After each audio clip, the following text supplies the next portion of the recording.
अगर आप रनिंग करते हैं बजाज फिनसर्व से आप इसे फाइनेंस करवाते हैं तो क्या है 3 रुपये 50 पैसे प्रति किलोमीटर का खर्च। आप ड्राइवर रखते हैं तो आपके लिए वरदान साबित होने वाली है गाड़ी। आप बहुत सारा कंफर्ट ले सकते हैं। स्पीड तक मैनेजेबल है, मतलब केबिन में आवाज़ आती है बट मैं वेल इंसुलेटेड केबिन नहीं बोलूँगा, बट मुझे लगता है कि इस रेंज के हिसाब से जहाँ पर इस गाड़ी को इन्होंने प्लेस किया है वो बहुत अच्छा है। पर मतलब इसकी रेंज में एक बार में ही बैठ के कहीं भी ना उतरे ख़त्म कर दूँ, मतलब 331 किलोमीटर में चला रहा लूँगा गाड़ी को।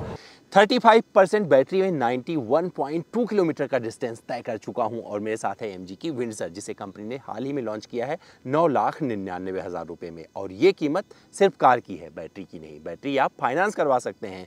3 और 5 साल की स्कीम है और 4 फाइनेंस कंपनियां इसमें इन्वॉल्व हैं। तो एक तो इसका जवाब मिलेगा आपको इस वीडियो में कि किस तरीके से ये सिस्टम होगा। दूसरा जवाब आपको ये मिलेगा कि अमित द्विवेदी को कितना माइलेज इसने अचीव करके दिया, यानी कि कितना रेंज इसने हासिल किया है, कितने % बैटरी में, ये चलाने में कैसी है, क्योंकि जो इसमें फीचर्स कुछ दिए गए हैं क्या वो लोग हजम कर पाएंगे, क्योंकि बहुत सारी चीज़ें ना आपको सीखनी पड़ेगी। जैसे आपको कुछ करना है तो एक ट्रेनिंग लेनी पड़ती है। मुझे लगता है इस गाड़ी को खरीदने की अगर आप सोचेंगे तो एक ट्रेनिंग भी लेना पड़ेगा और प्रॉपर ट्रेनिंग लेना पड़ेगा।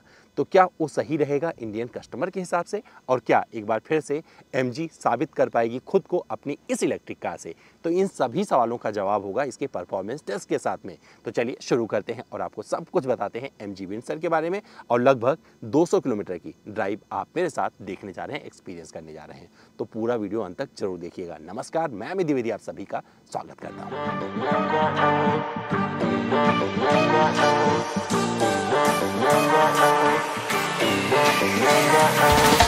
이 밤을 나와 같이 춤을 춰줘요.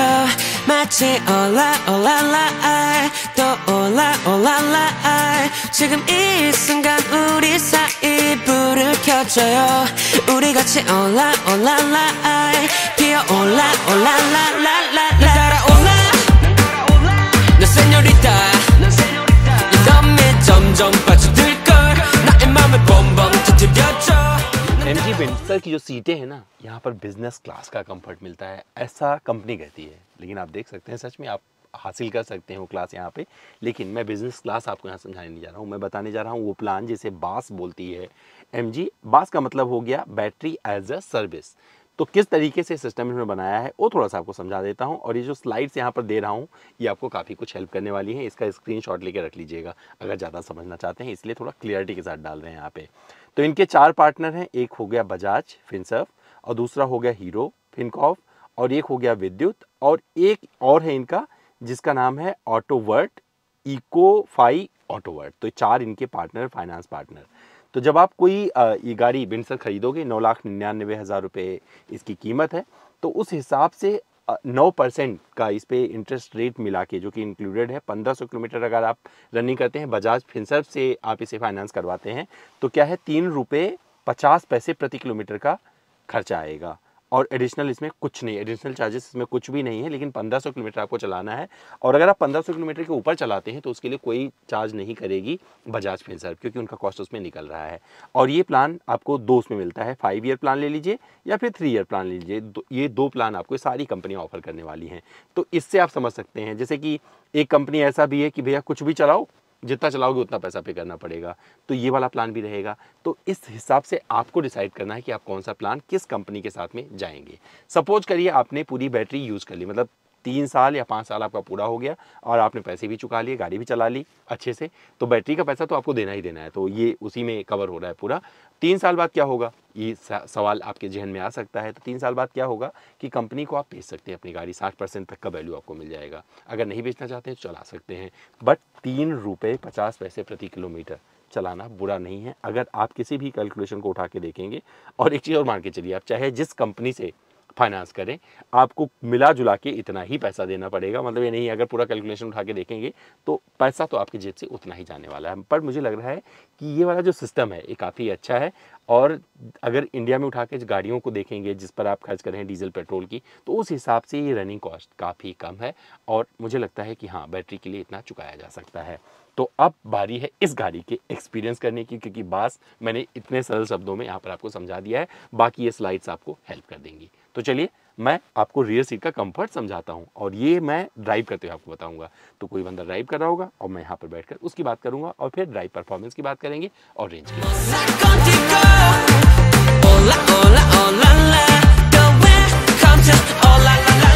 तो भैया रियर सीट पर बिंडसर के बिजनेस क्लास जो कंपनी क्लेम कर रही है, इस तरीके से आप बैठ कर ट्रैवल कर सकते हैं। तो अगर आपको पसंद है कि कोई आपकी गाड़ी चलाए, आप ड्राइवर रखते हैं, तो आपके लिए वरदान साबित होने वाली है गाड़ी। आप बहुत सारा कंफर्ट ले सकते हैं। देखिए कितनी जगह मिल रही है, अंदाज़ा लग रहा होगा, इस फुटेज से आपको पता चल जाएगा जिस तरीके से मैं बैठा हूँ। विजिबिलिटी बहुत अच्छी रहती है, बहुत अच्छे से यहाँ से नज़र आ रहा है। और इस सीट पर अगर मुझे लेटना नहीं है, लेटना है तो मैं आराम से लेट के सो भी सकता हूँ, नहीं लेटना है तो मैं इसे थोड़ा सा आगे भी कर लूँगा अपने हिसाब से। आप अपने हाइट के हिसाब से एडजस्ट कर लीजिएगा। इसके बाद में भी आप काफ़ी कंफर्टेबल होने वाले हैं। यहाँ पर कप होल्डर भी मिल जाते हैं आर्मरेस्ट पे, तो अच्छी चीज़ें हैं। पानी की बोतल वगैरह लगाने की जगह मिल जाती है। और अगर मैं नॉर्मल बैठ कर ट्रैवल कर रहा हूँ तो इस तरीके से बैठूंगा। एक बंदा और बैठा हूँ यहाँ पे, हालांकि 3 भी बैठ सकते हैं, 2 बंदे बैठ सकते हैं, लेकिन मैं एक ही बैठाऊंगा क्योंकि मुझे चाहिए भर भर के अगर आराम और ये आर्मरेस्ट रहे ऑन, तो मुझे लगता है कि भैया यहाँ पर 2 ही बंदे चाहिए। तो 4 लोगों के लिए बहुत ही कंफर्टेबल कार है। बूट में सामान रख दिया है, सारा सामान भरा हुआ है और मुझे लगता है इस हिसाब से बूट में जो जगह दी है वो भी काफ़ी परफेक्ट है। और यहाँ पर एसी वेंट वगैरह मिल जाता है, सी टाइप चार्जिंग पोर्ट मिल जाता है। मौसम अच्छा है तो ये ब्लाइंड खोल दीजिए, ये सनरूफ नहीं खुलता है, ये ब्लाइंड ऊपर हो जाएगा। तो ये आपको जो ग्लास रूफ मिल रहा है ये काफ़ी अच्छी विजिबिलिटी दे रहा है। मतलब इस केबिन में बैठ के आप एकदम बोर नहीं होने वाले हैं। सड़क की लाइंस नज़र आ रही हैं, नज़ारे दोनों तरफ के यहाँ नज़र आ रहे हैं और आप एक लंबी दूरी की यात्रा के लिए तैयार हैं। मतलब ना भी मन करे और ड्राइवर बोले कि चलिए सर आपको जयपुर घुमा लाऊं, मुझे लगता है गाड़ी जयपुर चली जाएगी एक बार फुल चार्ज होके और आप आराम से उसे मना नहीं करेंगे, घूम के चले आएंगे, बोर नहीं होने वाले हैं।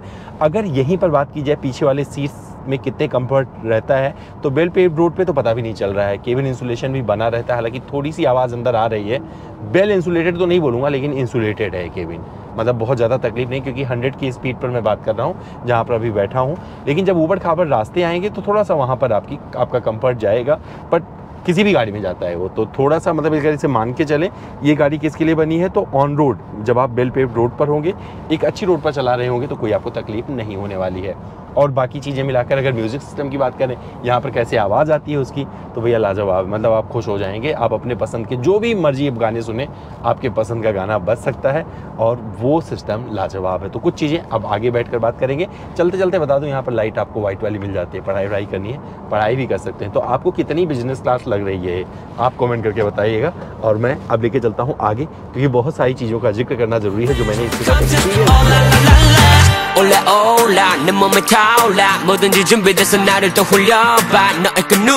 चलिए बात करते हैं MG विंडसर के ड्राइव परफॉर्मेंस की। तो सबसे पहले जिक्र करूंगा 0 to 100 का।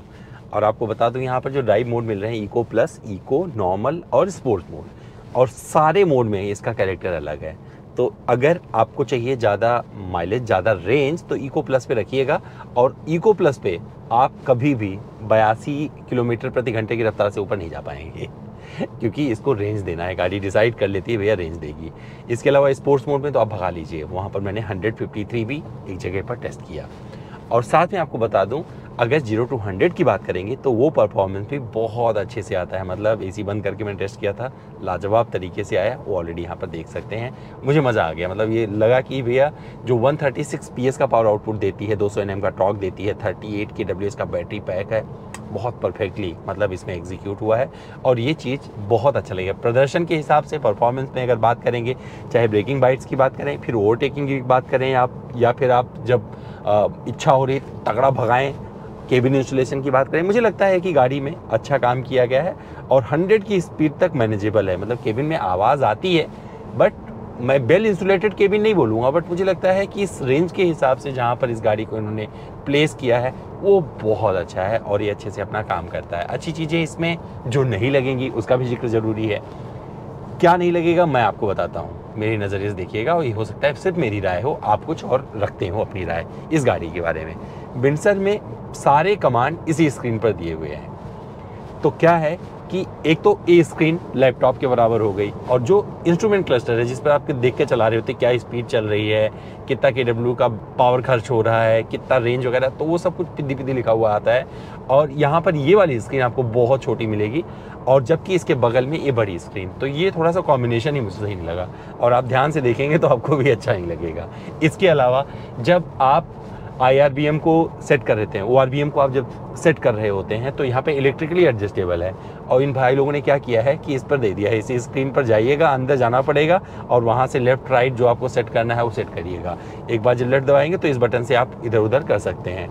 तो ये मुझे लगता है जब ये गाड़ी लॉन्च की जाएगी ना तो एक पाठशाला, मतलब अच्छी भली जो गाड़ी खरीदेगा ना उसको एक ट्रेनिंग भी लेनी पड़ेगी तगड़ी, जिससे वो सही चीज़ें अपनी गाड़ी के ऑपरेट कर सके। मुझे लगता है इसके लिए यहीं पे बटन रखना चाहिए था, आराम से ऑपरेट हो जाता, क्योंकि लोगों को ईजी चीज़ें चाहिए। वॉल्यूम बटन इसमें नहीं आता है। इसके अलावा एक चीज़ मुझे अच्छा लगा है, जहाँ से क्रूज़ कंट्रोल लगाते हैं वहाँ पर एक बटन आप अपने पसंद का चूज़ कर सकते हैं, जहाँ पर मैंने ड्राइव मोड को डाल दिया है। तो अगर ड्राइव मोड नहीं चाहिए तो इसमें 4-5 चीज़ें और हैं जो अपने हिसाब से चूज़ कर सकते हैं। म्यूट करना है या म्यूज़िक ऑनलाइन म्यूज़िक हो गया, आई कॉल हो गया, व्हीकल सेटिंग हो गया, SRC, ABM, 360 डिग्री कैमरा, ये मतलब जो चाहें आप इस जगह बटन पर डाल सकते हैं। जब इसे दबाएंगे तो वो चीज़ ऑपरेट होने लगेगी। मैंने यहाँ पर ड्राइव मोड सेलेक्ट करके रखा हुआ क्योंकि उसी की सबसे ज़्यादा मुझे यहाँ पर आवश्यकता महसूस हुई।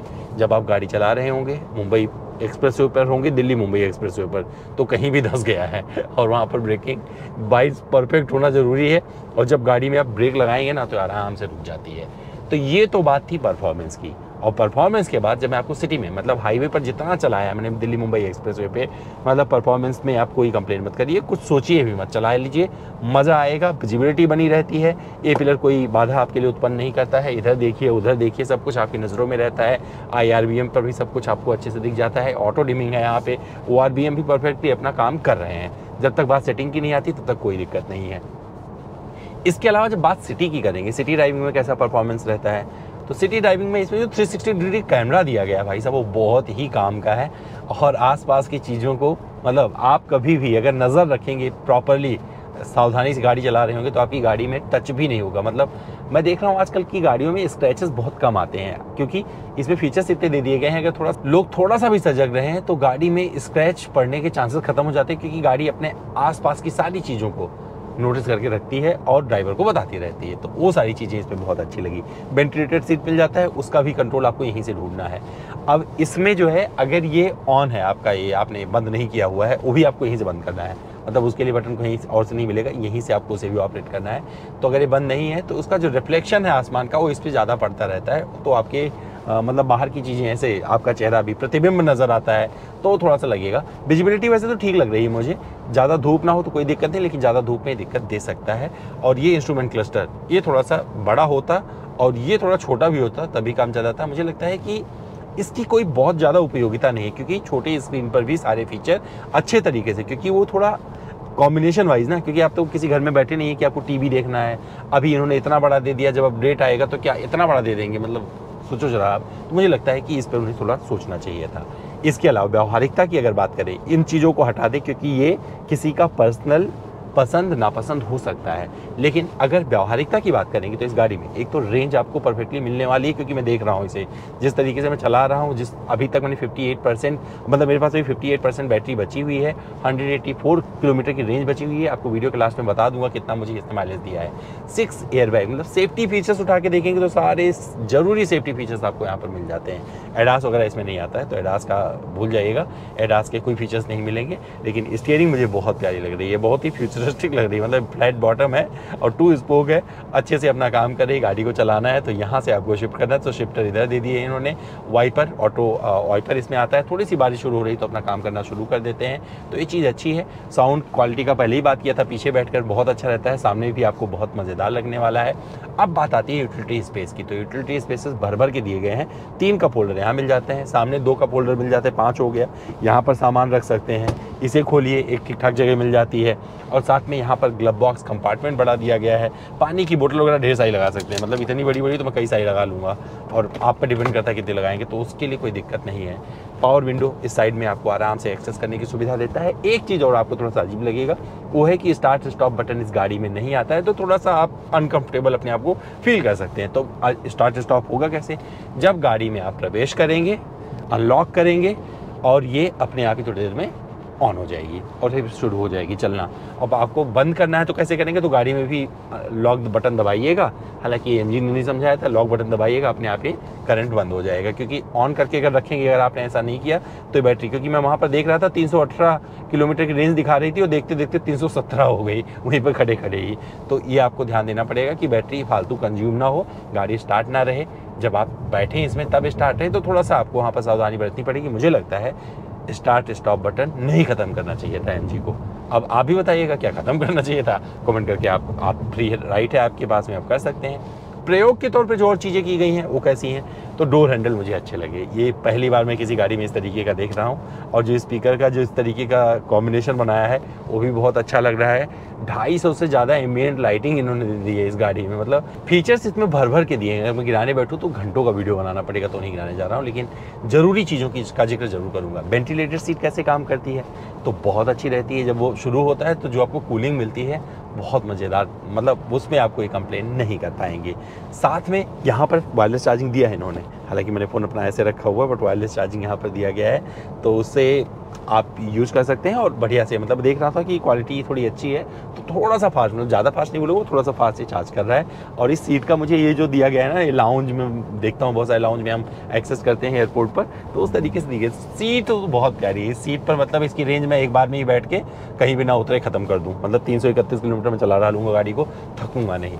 यहाँ पर आपको मिरर जो मिल रहा है, वैनिटी मिरर लाइट के साथ में दिया है, ये भी चीज़ अच्छी लगेगी। स्टीयरिंग को आप टिल्ट और टेलीस्कोपिक एडजस्ट कर सकते हैं, ये भी अच्छी चीज़ है, मतलब ड्राइवर के सहूलियत के हिसाब से बहुत अच्छी चीज़ दे दी है इन्होंने, वो भी आपको अच्छी लगेगी। और इसके अलावा यहाँ पर सपोर्ट वगैरह जो मिल रहा है, मतलब मेरी हाइट 6 फीट से ज़्यादा है, उस हिसाब से देखेंगे तो मैं बहुत कंफर्टेबली इसे ड्राइव कर पा रहा हूँ। और अब बात आती है सस्पेंशन सेटअप वगैरह की, तो भैया सस्पेंशन सेटअप अच्छा रखा गया है इसका, तो अगर आप सडनली कोई स्पीड ब्रेकर नहीं कूदाएंगे तो ये इसमें वो क्षमता है कि इसका ट्रेवल इतना बढ़िया रखा गया है कि बिना किसी दिक्कत के आपको आराम से कोई भी जगह पार करवा देगी, चाहे उबड़ खाबड़ गड्ढे हों या फिर तगड़ा स्पीड ब्रेकर हो, लेकिन आपको थोड़ा सा सावधानी बरतनी पड़ेगी। ओवरऑल गाड़ी अच्छी है, मतलब देखने में बुरी नहीं लगेगी। हेडलैम्प सेटअप बहुत अच्छा है, जो आपको विजिबिलिटी मिलती है, मतलब रात में वो भी बोल रही है कंपनी अच्छी मिलती है, मेरे पास मौका मिलेगा तो चला के बताऊंगा वहाँ पे, रात में भी एक्सपीरियंस करके उसका जिक्र किया जाएगा। लेकिन आगे से पीछे से और जो ओवरऑल इसका, क्योंकि ये एक नया सेगमेंट इन्होंने शुरू किया है CUV का, तो मुझे लगता है कि वो बढ़िया बन पड़ा है और हो सकता है कि लोगों को पसंद आए। जिस तरीके का हेडरूम यहाँ मिल रहा है, पीछे मिल रहा है, आपको बूट में जगह मिल रही है, और आप किसी भी कंडीशन में, जैसे बारिश हो रही है, जितने अच्छे से वाइपर वगैरह काम कर रहे हैं, वो भी सब कुछ इसके फेवर में ही जाता है। विजिबिलिटी कहीं से आपकी जानी नहीं देती है, और यहाँ पर डेड पैडल भी दिया हुआ है इन्होंने। तो ओवरऑल मिलाकर एक परफेक्ट पैकेज MG ने ऑफर किया है, जिसमें ना फीचर्स की कमी है और ना ही परफॉर्मेंस की कमी है। और मुझे लगता है कि जिस तरीके का AC, मतलब AC अभी 24 मैंने कर रखा है, लेकिन मौसम बहुत ज़्यादा अच्छा है, तो मैं उसके बारे में ज़्यादा अभी चर्चा नहीं करूँगा। जब कभी गर्मी में चलाएंगे तो उसका जिक्र किया जाएगा। लेकिन जो पोजीशनिंग AC की रखी गई है, AC बैंड की, वो काफ़ी परफेक्ट है, मुझे लगता है ये लोगों को पसंद आएगा। अब आपको क्या करना चाहिए, इसका जवाब दूंगा जब मैं गाड़ी खड़ी करूँगा, तो वहाँ पर रेंज भी कंप्लीट हो जाएगा और वहाँ पर जिक्र किया जाएगा कि भैया क्या इसने रेंज दिया है, और फिर आपको क्या इसे खरीदना चाहिए या नहीं खरीदना चाहिए, क्योंकि कोई सेगमेंट और नहीं है, यहाँ पर आके देखेंगे। और जब रेंज की बात करेंगे, परफेक्ट रेंज की, तो मुझे लगता है MG की जितनी भी गाड़ियाँ रही, चाहे कॉमेट की बात करें, ZS EV की बात करें, तो रेंज के मामले में मुझे कभी कोई कंप्लेन नहीं रहा है। लेकिन इस गाड़ी से क्या कंप्लेन होगा, ये चलिए थोड़ा और चला लेते हैं, फिर आपको